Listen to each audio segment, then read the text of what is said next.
Walking through Cartagena is a guide of this old city, which was founded by Pedro de Heredia in 1533. The title is for those who wish to get to know the historical center, its monuments and interesting sites, to learn about its history and listen to comments about its architecture, urban evolution, legends, and even about the literary references of the places which have been used as settings for famous novels. This can be achieved by walking through its streets and squares, joined by the author, architect, and historian Alberto Zamudio Trayero. For those who use this guide, we suggest the brief historical abstract, illustrated with maps, city plans, and photographs, which are included in the package, where the guide plan of the old city in which the estates and locations pointed out in the tour can also be found. Cartagena de Indias, name with which it was known during the colonial period, was, with Santo Domingo, Havana, San Juan, and Veracruz, one of the most important cities of the Caribbean. Since regulatory navigation between Spain and America, this port was a scale stop on the voyage to the Iberic Peninsula, which ended in Nombre de Dios or Portobelo, as well as on the return trip with a scale stop in Havana. Travelers and merchandise en route to the Nuevo Reino de Granada disembarked in Cartagena de Indias. Merchants and traders of Antioquia, Cali, Tunja, Bogotá, Popayán, and the remote Quito gathered at the Fair of Galleons when the fleet arrived to the city. Cartagena was the first market for Spanish goods in South American lands and the port of a vast and rich territory. All of these favorable circumstances brought about the prosperity of Cartagena, reflected in its unrivaled architecture and in the monumental complex of its fortifications to defend it from the greed of the pirates and corsairs, enemies of the Spanish colony.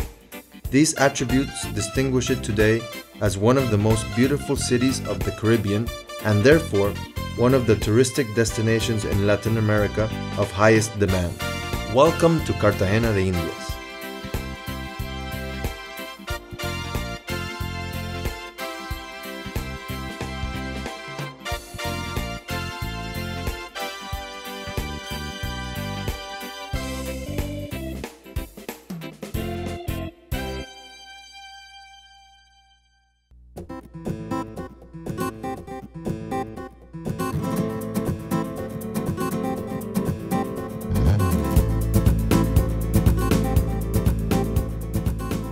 We start our tour in the Bay of Las Animas, dock right in front of City Hall.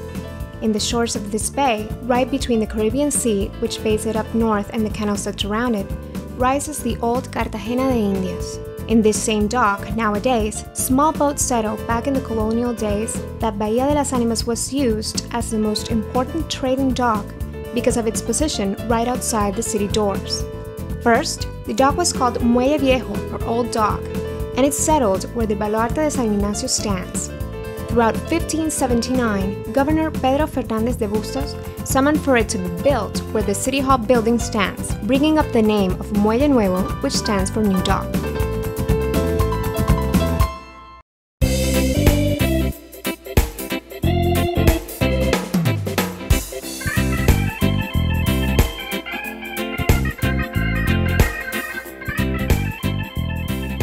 Let's walk up to the Plaza de la Paz, a fan-shaped open space built in 1998, which started the Historic Center Recovery Project in the hands of architects Herrera and Zamudio.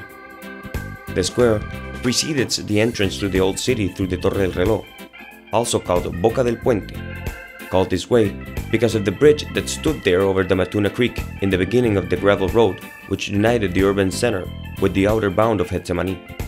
This door is a masterpiece of military engineer Juan de Herrera y Sotomayor, who built it in the beginnings of the 18th century in replacement of the one early destroyed in the attack of the French Baron of Poitiers.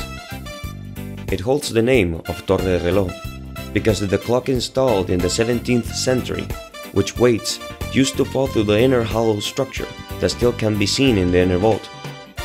The door, evidence of the transit point between the Renaissance and the Baroque period, performs an arch outflanked by two Tuscan pillars, whose stand the structure weight, ending in a second structure which develops a curved edge on its front. Originally, the central vault only existed the lateral ones were once occupied by the gunnery and the Nuestra Señora de los Dolores chapel, which communicated with the central vault through two small arches which still exist nowadays. The left side door was the first one to achieve its opening. The right one opened in 1905 under the name of Puerta de la Balmaceda in honor of the Cuban philanthropist Francisco Javier Balmaceda, settled in Cartagena. The neo-Gothic steeple, built in 1888 by native artist Luis Felipe Jaspe, was made in order to keep the new clock above the colonial door. La Boca del Puente was held between two keeps, the San Juan Bautista, which still exists in the left flank, and the San Pedro Apóstol, which disappeared. This whole monument is the symbol that identifies the city worldwide.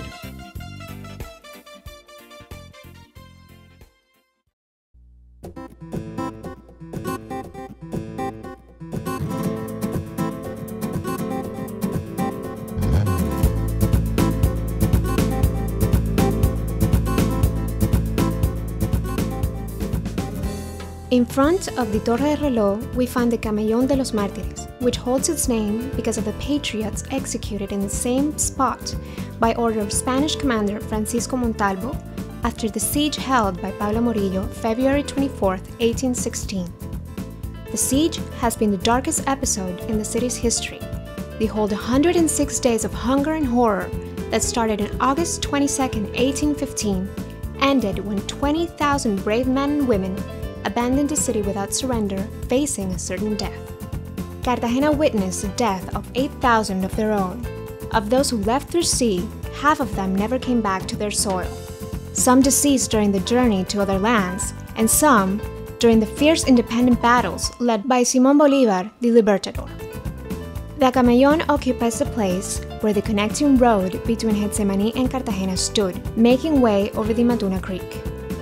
On 1811, it was called the Plaza de la Independencia, or Independence Square, and on its center rises a statue of Noli Me Tangere, created by the artist Luis Felipe Jaspe, sculpted in Italy and donated in the second decade of the 20th century by Cartagena's noble ladies. The Camellón de los Mártires served as a space of gathering for the local people until the decade of 1960.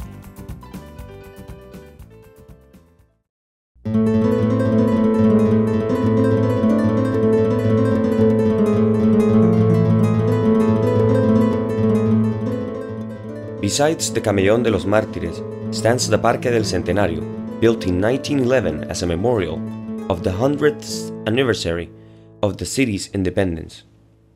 Some restorings have disassembled its original design, attributed to the mentioned artist Luis Felipe Jaspe. This park, El Camellón de los Mártires, and the Bowling Market, another piece of Luis Felipe Jaspe that stood where the International Convention Center settles, marked the awakening of Cartagena from the suffering held back in the 19th century. All of this was the expression of a new architectonical language of eclectic inspiration called Republican period, because it matched chronologically with the upcoming state of the Republic. The International Convention Center was built in 1980.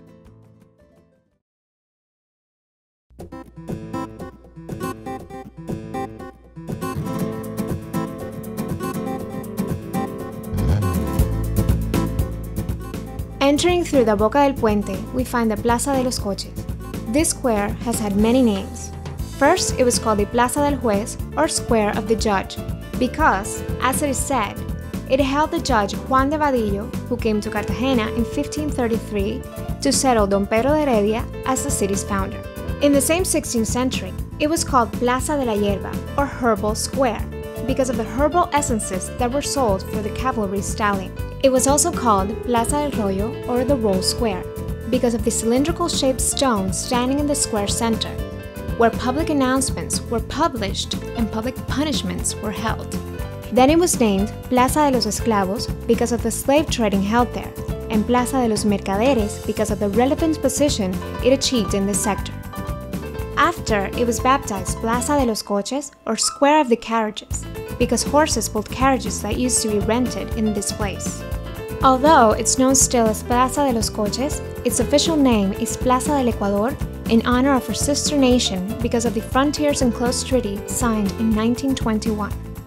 Here stands, since 1998, the Pedro Heredia Memorial Statue, whose bronze was a masterpiece of Spanish sculptor Juan de Ávaros. The statue was transported from its original position, the Plaza de la Paz, because of the recovery of this public square. In the northern side of the Plaza de la Paz, where the Banco Unión building stands, the first monastery of the Dominican Fathers was constructed. It was named San Jose Convent. It was a modest structure made of palm and bareque that was consumed by the flames of the 1552 fire that destroyed a great part of the city.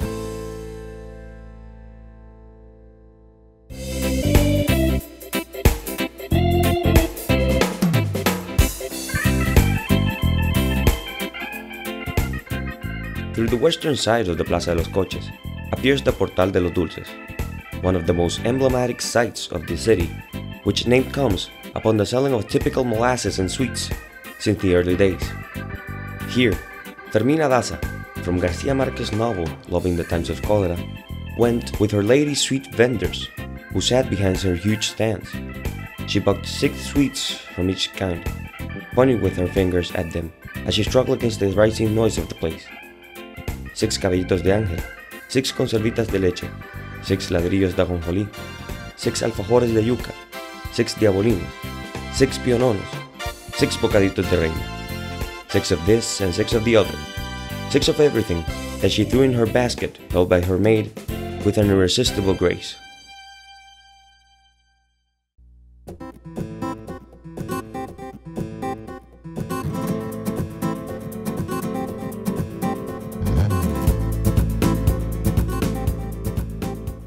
From the northeastern corner of the Plaza de los Coches starts the Calle de las Carretas, or Road of the Carriages. Here, towards the center of the street above the curb, is the house that comes across the Daher Passage, which communicates the street with the Escayón Avenue. There lived his last years and died in 1906 Joaquín Vélez, general, senator in several occasions, governor, and presidential candidate in opposition to General Rafael Reyes, who finally became elected. In the first half of the 20th century, several miscellaneous stores were opened, some from native families like the Araujo, and others opened by the incoming Syrian-Lebanese colonies, running away from the Ottoman regime. Because of its intense commercial use, this street witnessed several architectural changes, with its colonial houses receiving the Republican stream of undoubtful aesthetic value.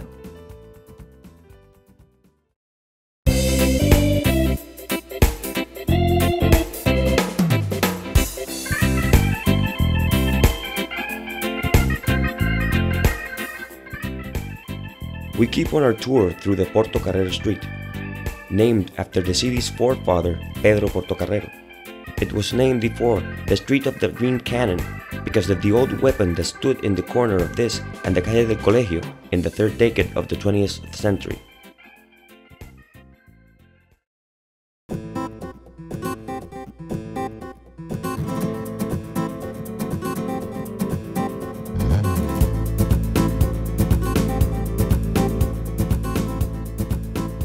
From the Portocarrero Street starts the Calle del Candilejo, named in congruency with a route named that same way in Seville, Spain.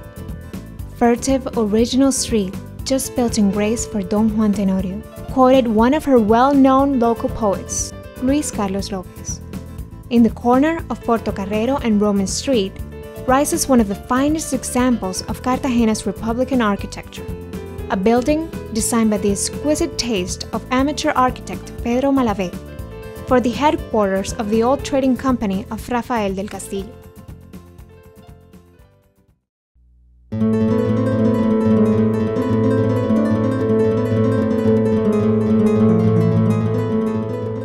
We walked then through the Roman Street, named after the Manuel Romani Picon, founder of the Botica Roman of Roman pharmaceuticals, settled in the same street. The Botica Roman worked in the same house until 1871. In the Roman house was born in 1851 Enrique Roman,